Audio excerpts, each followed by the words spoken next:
Hello to all my friends, subscribers out there, and welcome back once again to another showcase and review here with the Future. And I'd like to thank everybody for tuning in. And if you're a first-time viewer, please remember to click the subscribe button if you like what you see. Today we are focusing on the WWE Mattel line that was launched in 2009. They have came out with a 2010 version of the Wrestlemania Heritage line, which I think has been out every year now. If I'm correct, if I'm wrong, correct me. But I picked up a couple from the Wave, and I just wanted to show that these are not the first Wrestlemania Heritage Series figures I have picked up. I also picked up back in 2009 when the Wave was initially launched the Walmart exclusive Stone Cold Steve Austin and the Walmart exclusive Batista WrestleMania Heritage Series figures. And yes, they're very cool because they are representations of the respective WrestleManias that they are depicted, which is WrestleMania X7 and WrestleMania 21. X7 for Austin, 21 for Batista. And that's very cool. And I have a comparison I want to show with those guys, so that's why they are here. The first one I picked up from the Wave of the 2010 series is none other than Randy Orton, and it is on shelves in 2011 too, so you could probably still find this guy in your local Walmart if you really searched it. It is the WrestleMania Heritage Series Randy Orton representative of WrestleMania XX, which is WrestleMania 20, and you can see there has his name there on each side, and these are very cool because they are the exact thing that they're shown in the exact attire that they wore that night in the match that they had at their respective WrestleMania that they are representing. And Randy Orton that night teamed up with Batista and Ric Flair from the Evolution, and this is when he was in his Evolution days, so very cool to get a version of Orton from the Evolution days by Mattel, which did not have the rights to make WWE figures back then. It was Jakks, and they did not get a chance to make a WWE version of Randy Orton from his Evolution days, but this gives them a chance to, so that's very cool that they do this line. And that's one of the things I like about it. And they are very neat on card because you're always going to remember which WrestleMania they are representative of. And on the back you have a autograph on the card imposed. The WrestleMania 20 logo up there to the left, or XX. You got a picture of Orton here from back what he looked like at WrestleMania 20.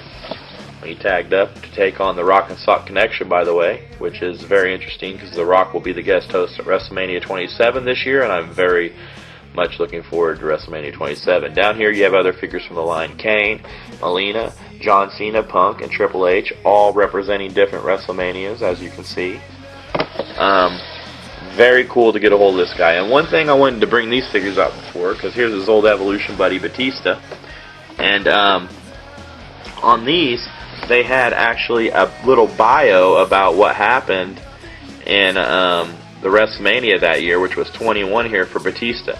But on the backs of these, they don't have that. They just have this little imposed autograph, which I wish they would have added that because that's very cool for on-card collectors and gives you a little bit of detail what happened at WrestleMania that year to kind of spark your memory. I wish they would have kept that going, but maybe that was just a little bit too much work for Mattel or something. I don't know. But great figure. Here's the up and down shot I like to give. Shot from the side. You can see he had a lot less tattoos then. He has full sleeves now if you watch wrestling. So it is very on spot to what he looked like at WrestleMania 20, as you can see. So there's the Randy Orton variation of from the Heritage Series of WrestleMania.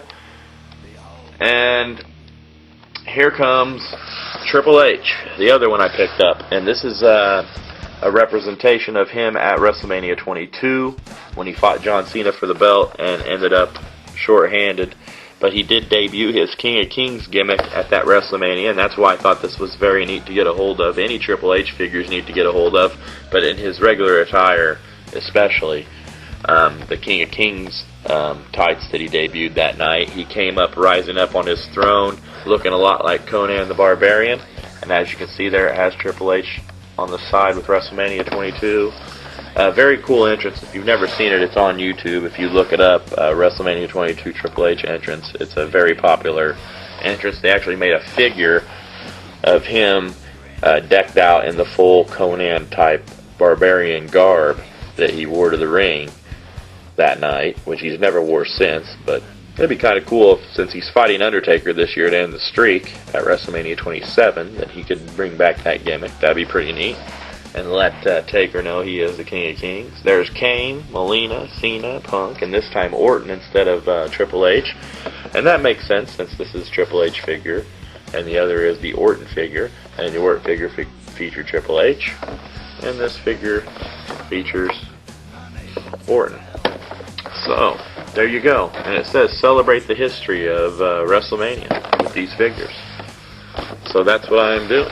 And very nice to get a representation of him as King of Kings too, because they did not have full rights whenever he was decked out in that garb. Very neat. So, I want to thank everybody for tuning in and watching. And if you're a first-time watcher, make sure to subscribe and friend me, like all the other friends subscribers out there have already done. A lot more reviews to come, and I hope everybody enjoyed this one.